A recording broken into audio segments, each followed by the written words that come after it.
Сәлеметсіз ме балалар? Бүгін 5-ші сабақты өтетін боламыз. Каналымызға міндетті түрде подписация батырмасын басып, жазылып алыңыздар. Сіздер үшін пайдалы сабақтар шығып отырады. 19-шы жаттығу мәтін түрлері туралы біліміңді есіңе түсіріп, сызбаны толықтыр. Мәтін түрлері әңгімелеу, сипаттау, пайымдау болып үшке бөлінеді. Әңгімелеу бір нәрсе жайында хабарлайды, не істейді, қайтеді, қайда болыпты сұрақтарына жауап береді. Сипаттау адам, табиғат, жануарлар сипатталады, қандай, қай сұрақтарына жауап береді. Пайымдау оқиға құбылыстарының себептерін түсіндіріледі, дәлелденеді, неліктен, неге сұрақтарына жауап береді. 20-шы жаттығу мәтіндерді оқып өзара салыстыр. Ақбөкендер ең даланы мекендейді. Олар топ-тобымен жайылады. Кәрі ақбөкендер қарауылда тұрады. Қауіп төнгенде пысқырып дыбыс шығарады.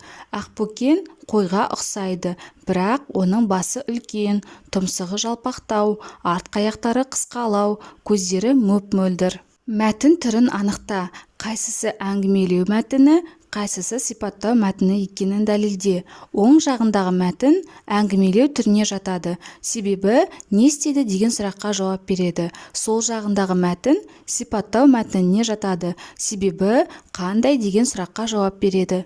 21-ші жаттығу мәтін тақырыбына сай келмейтін бөлікті алып тастап, оны қайта құрастырып жаз.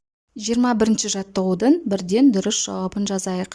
Бұл мәтін екі таяқ туралы. Көптен бері қора сыртында екі таяқ жататын. Екеуі дос еді. Бір күні Қалтай біреуін қазық қып қағып, бұзауын арқандады. Сол-ақ екен, әлгі таяқтың көкірегіне нан пісіп шыға келді. Өйтпегенде ше, қазық болып пайдаға жарады ғой. Шығармашылық үзіліс. 22-ші жаттығу мына сөздердің тиістісін қойып өлең құра. Тоңы қандай жыл еді, маған қатты ұнады, мұз үстінде жүреді, суға сүңгіп шығады деген өлең жолдарын құрастыруға болады. 23-ші жаттығу сипаттау мәтінінің сызбасын қара. Сызбаның көмегімен қойды сипаттап жаз.